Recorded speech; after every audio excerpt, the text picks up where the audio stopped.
Welcome to kitchen moonlight. आज मैं बना रही हूँ बिहार स्पेशल सत्तू की लिट्टी। तो इसके लिए सबसे पहले डो तैयार कर लेते हैं। तो यहाँ पर मैंने गेहूं का आटा लिया है, 1 से 1.5 कप के लगभग है। आपको जितने क्वांटिटी में लिट्टी बनानी हो आप उस हिसाब से आटा ले लें। फिर यहाँ पे मैं आधे चम्मच के लगभग अजवाइन डाल रही हूँ। इसे हाथ पे क्रश कर लेंगे, इससे अजवाइन की बड़ी अच्छी खुशबू आती है। उसके बाद यहाँ पर स्वाद अनुसार नमक डाल देंगे और 1 चम्मच पूरा भर के मैं यहाँ घी डाल रही हूँ। आप चाहें तो इसके जगह रिफाइन तेल भी डाल सकते हैं। घी बहुत ज़्यादा जमा हुआ है इसलिए मैं यहाँ गुनगुना पानी का यूज कर रही हूँ। सारे सामग्री को अच्छी तरह से मिला लें, फिर एक सॉफ्ट सा डो तैयार कर लें। यहाँ पर बहुत ज़्यादा टाइट डो नहीं तैयार करना है, इससे लिट्टी फिर टाइट बनेगा। एक सॉफ्ट डो तैयार करके फिर इस डो को रेस्ट होने के लिए रख दें।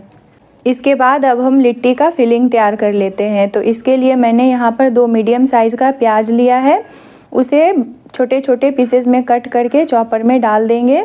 और साथ में मैंने 1.5 से 2 इंच के लगभग अदरक, उसे भी कट करके डाल दिया है।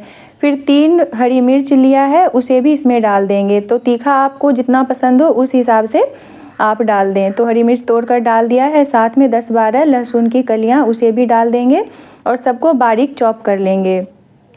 तो लिट्टी का जो मिश्रण होता है ना, बहुत चटपटा होता है, तो उस हिसाब से आप इसके मसाले तैयार करें।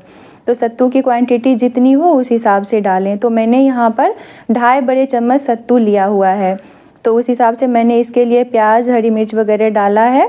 और इसके बाद अब हम थोड़ा सा अजवाइन, 1/4 चम्मच के लगभग अजवाइन क्रश करके डाल देंगे। और फिर सफ़ेद नमक और काला नमक, इसको स्वाद अनुसार डालें। साथ में मैंने यहाँ पर अचार का मसाला डाला है, तो इसमें सारे मसाले डले हुए हैं, इसलिए मैंने एक्स्ट्रा कोई और मसाला नहीं डाला है।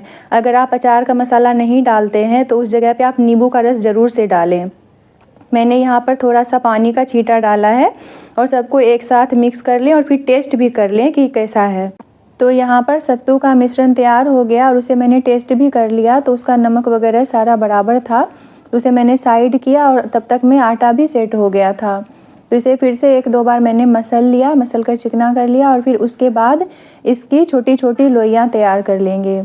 तो यहाँ पर लोई तैयार हो गया है। एक लोई को मैंने लिया, इसे गोल गोल करके इसके बीच में थोड़ा सा होल बनाएंगे जिसमें हम सत्तू का मिश्रण डालेंगे। तो मैं यहाँ पर 2 चम्मच के लगभग मिश्रण डाल रही हूँ। इसमें बहुत कम ना डालें और बहुत ज़्यादा भी ना डालें। तो मैंने मिश्रण डाल दिया है, इसे ऊपर से अब थोड़ा थोड़ा करके बंद करेंगे। तो मैं इसे गोल गोल शेप दे रही हूँ, आप चाहें तो इसे कचौरी का भी शेप दे सकते हैं। तो 4-5 लिट्टी तैयार हो जाए तो फिर हम इसे फ्राई कर लेंगे।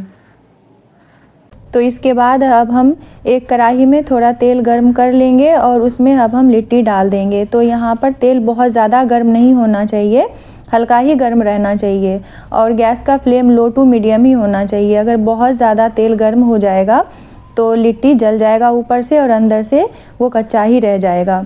तो इसे चारों बगल से अच्छी तरह से फ्राई कर लेंगे और ये सारा प्रोसेस लो फ्लेम पर ही करना है हमें, लो टू मीडियम पर। तो लिट्टी फ्राई हो गया, तो अब हम इसे निकाल लेते हैं।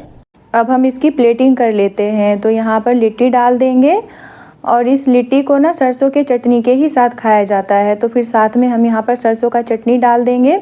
इस चटनी का रेसिपी आपको देखना है तो इसका शॉर्ट्स मैंने बनाया है, आप वहाँ पर देख लीजिए। साथ में मैंने प्याज के लच्छे डाले हैं, थोड़ा सा नींबू का टुकड़ा, 1 हरी मिर्च।